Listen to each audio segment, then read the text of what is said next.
শীতকাল ছিল তখন ফুরোদমে। গ্রামের মাঠে কুয়াশার চাদর নেমে এসেছে। গাছের ডালে জমে আছে শিশির, আর ভোরের হালকা ঠান্ডা হাওয়া যেন মানুষকে ঘর থেকে বেশি দূরে যেতে দিত না। কিন্তু এ শান্ত ঋতুর ভেতরেই লুকিয়ে ছিল অদৃশ্য এক আতঙ্ক, নিফা ভাইরাস। গ্রামের মানুষ হয়তো নামটা জানত, কিন্তু ভয়টাকে ঠিক অনুভব করতে পারত না।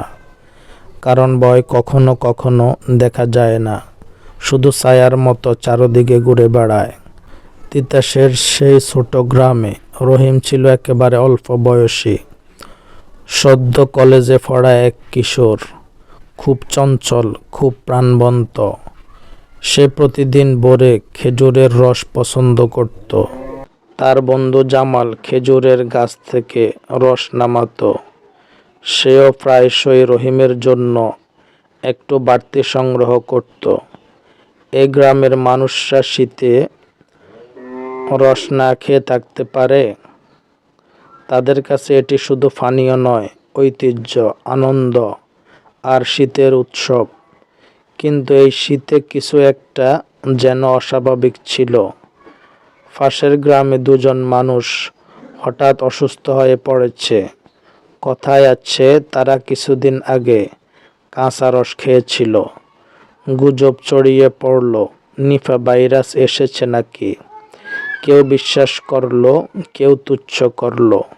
কিন্তু ভয়টা যে ধীরে ধীরে নদীর জলের মতো ছড়িয়ে পড়ছিল তা বোঝা যাচ্ছিল গ্রামের বাতাসেই।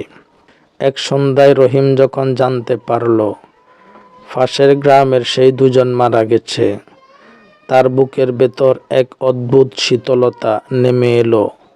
আগে এসব গল্প শুনে সে হাসত, বাদুড়ের কামড়ানো ফল খেলে আবার ভাইরাস হয় নাকি। কিন্তু এখন সে হাসতে পারল না। মৃত্যুর খবর মানুষের মনকে অদ্ভুতভাবে পরিবর্তন করে দেয়। সেই রাতে রহিমের বাবা গম্ভীর কণ্ঠে বললেন, ওই রসের দিকে আর যাবি না। বাদুড় নাকি আবার রসের হাঁড়ির উপর বসে। ডাক্তার বলছে এই ভাইরাসে একবার আক্রান্ত হলে বাঁচানো কঠিন।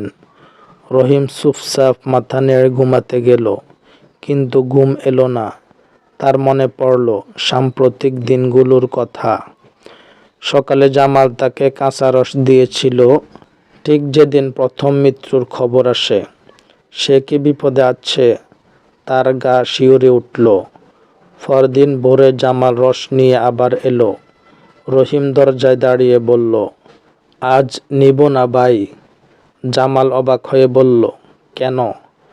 আমি তো গাছে নেট লাগিয়ে রস টানি, বাদুড় ঢুকতে পারে না, তুই জানস। রহিম বিষণ্ণ কণ্ঠে জবাব দিল, ভাইরাসের ভয়। তুই সাবধানে থাকিস জামাল, এই রস বিক্রি করলেও সাবধান। জামালের চোখে হতাশা। রস বিক্রি বন্ধ হলে তার সংসার চলবে না। সে শুধু নিঃশ্বাস ফেলে চলে গেল। এরপর থেকেই রহিমের মধ্যে এক অদ্ভুত আতঙ্ক কাজ করতে শুরু করলো। হালকা জ্বর হলে সে ভয় পেত। মাথা ব্যথা হলে মনে হতো হয়তো নিপা ভাইরাস। মানুষের মন কখনো কখনো নিজের অজান্তেই ভেঙে পড়ে।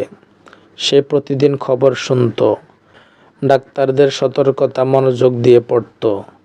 বাদুড় যে অর্ধেক খাওয়া ফল ফেলে যায়, সেই ফলগুলো এখন গ্রামের কেউ ছুঁতে চায় না।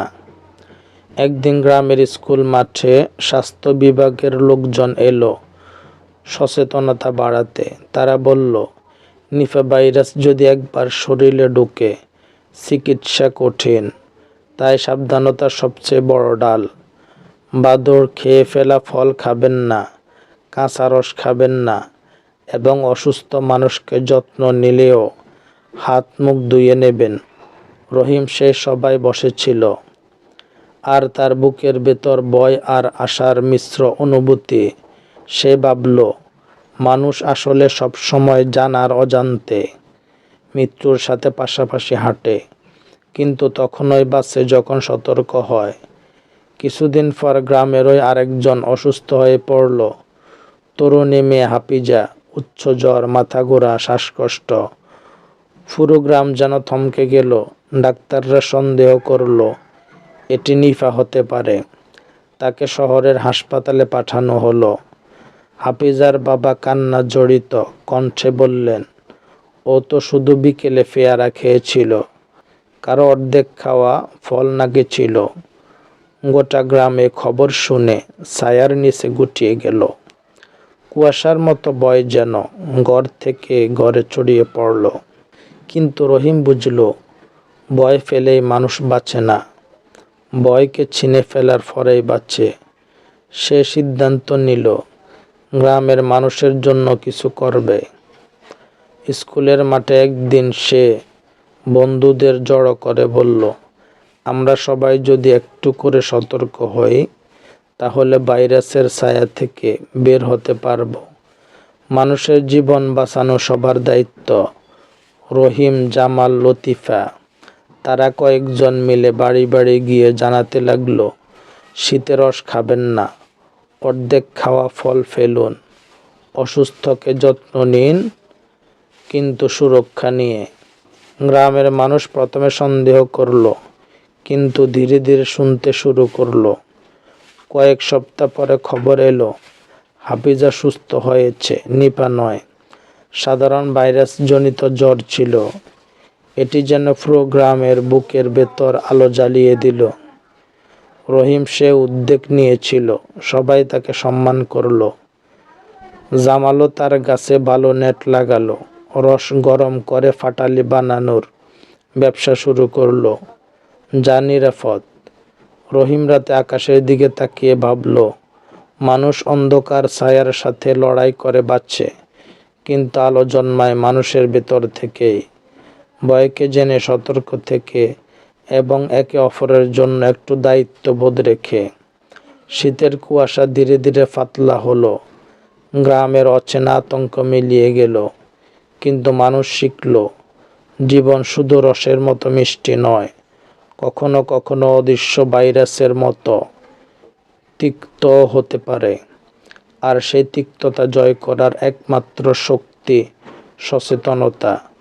রহিমের মনে তখন একটি উপলব্ধি স্পষ্ট হয়ে উঠল, ছায়া যত গভীরই হোক, মানুষের ভিতর যদি আলো থাকে, তবে অন্ধকার কখনো জয়ী হতে পারে না।